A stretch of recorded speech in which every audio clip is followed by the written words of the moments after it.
Excuse me. I'd like to ask you a few questions.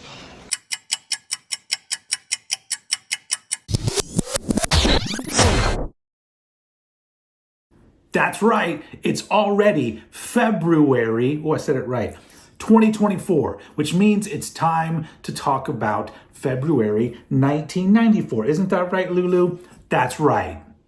All right, so let's just get into this. So this is an ever-evolving show. So I did this thing all last year that was called the Hot 10, where I talked about the top 10 songs on the Billboard charts, and I sang, and I annoyed people. And then the very first episode of this year, the Hot 10 was the top 10 albums in the country. To be fair, I'm not feeling any of it. But I still want to talk about the biggest albums in the country for this particular month. So let's just go through the number one albums in the country on the Billboard charts for the month of February 1994.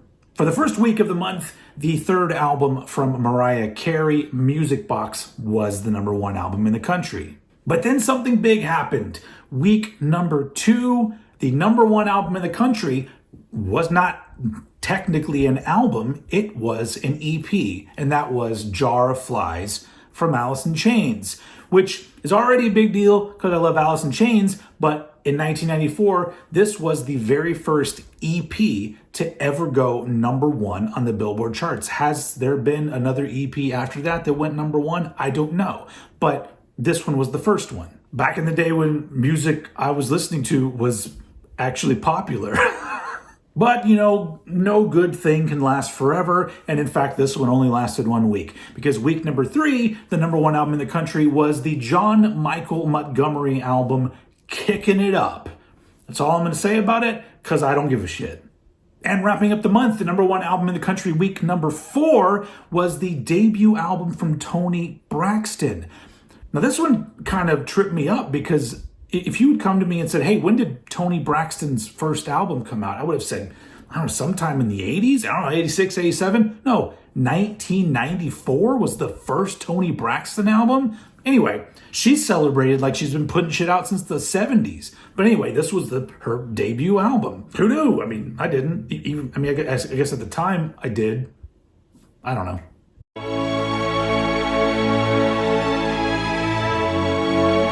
Keeping things on track with the number one things in the country, let's move over to movies. Here were the number one movies for the month of February 1994. So like I said before, I didn't go see a whole lot of movies in the theater around this time. Movies weren't really my thing. But the movie that was number one for the first 2 weeks of February was one that I saw and really enjoyed. And that was Ace Ventura, Pet Detective.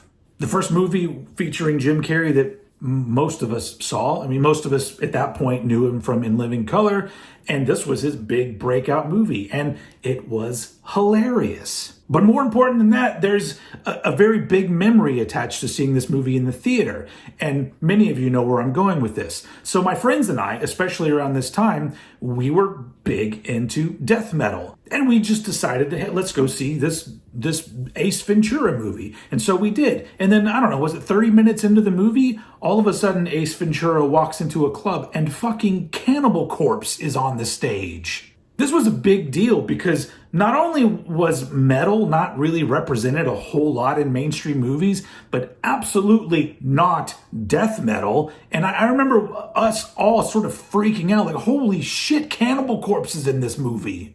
And honestly, watching it again years later, I don't remember when the last time I saw it was, the actual comedy and the movie itself didn't really age that well for me. But that scene still gives me a little chill because I just remember 16-year-old me being really fucking stoked that Cannibal Corpse was in this movie.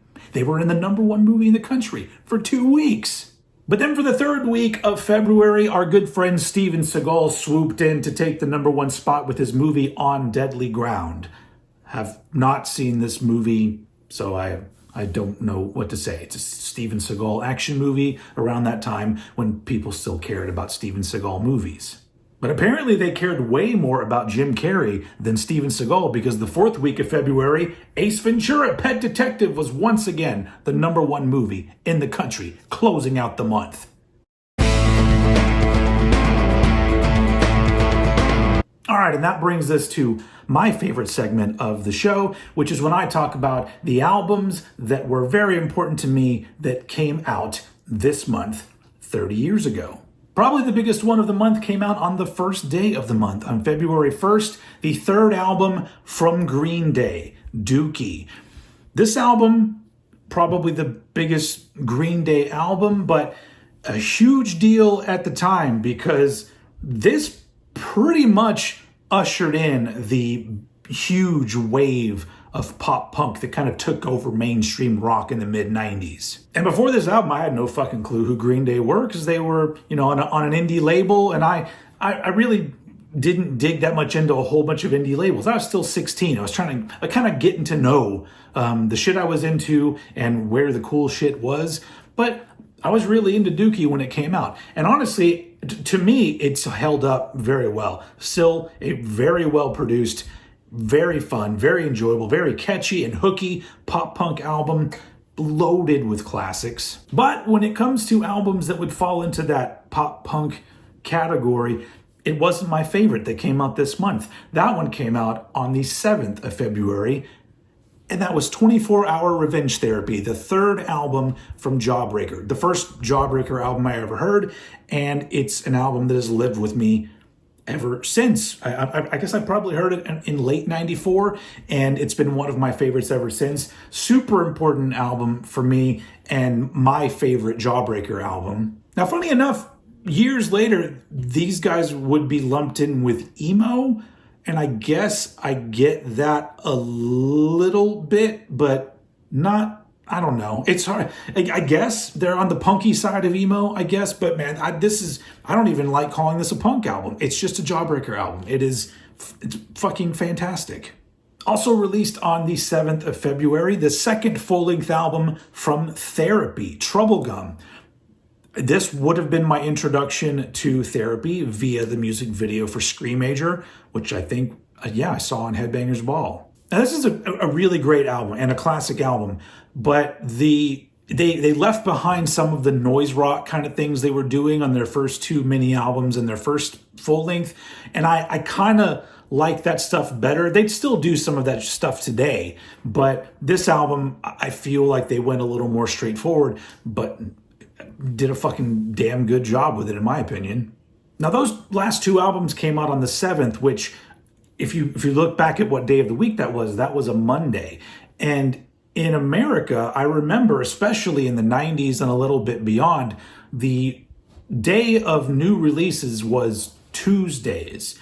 And I found out a little something doing a little bit of research, because I'm like, why do some of these albums have different release days that aren't Tuesday? Because I thought that was the agreed upon day. But apparently, with independent labels, it was kind of whenever they wanted to put them out. But over in other countries, sometimes Monday was the day that albums came out.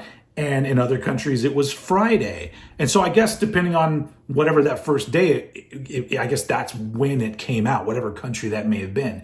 And so we move on to Tuesday, February 8th, which would have been the big release day in America. And that day brought us, to me, one of the greatest albums ever made by one of the most influential bands to me in the history of music. For Your Own Special Sweetheart from Jawbox. Not Jawbreaker, Jawbox. This is the third album from Jawbox, and really it's a big step for them. I mean, if you know Jawbox, you know this album. If you don't, this is the album I would start with.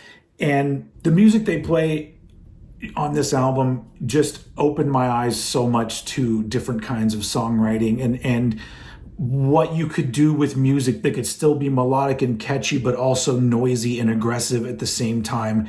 And also a sound that doesn't really fit in anywhere. I guess you could say alternative. I don't know. But this is, to me, one of the best examples of that great music from that period in the 90s that just kind of fit in this area with little bits of everything. And metal dudes like me got into bands like this. Well, I guess not a lot of metal dudes like me. I am a little weird. But the first time I heard the song Savory, I was absolutely in love with this band and have been ever since. So very special release for me in the month of February.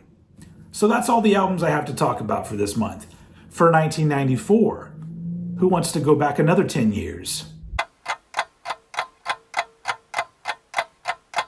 So this is a new segment I'm doing now every episode, mostly because 1984, for the music that means a lot to me, 1984 kind of seems like the year where stuff started coming out that was influential and important to me. Even though at the time I was 6, and some of the albums I listened to at the time and others I didn't get into much later. Much like this album, I don't think I heard this album in full until many years later. But on February 17th, 1984, we got the debut full-length album from Rat, Out of the Cellar. Now, when it comes to bands that do, I guess, what would be lumped in with hair metal of the 80s, Rat is one of my favorite bands.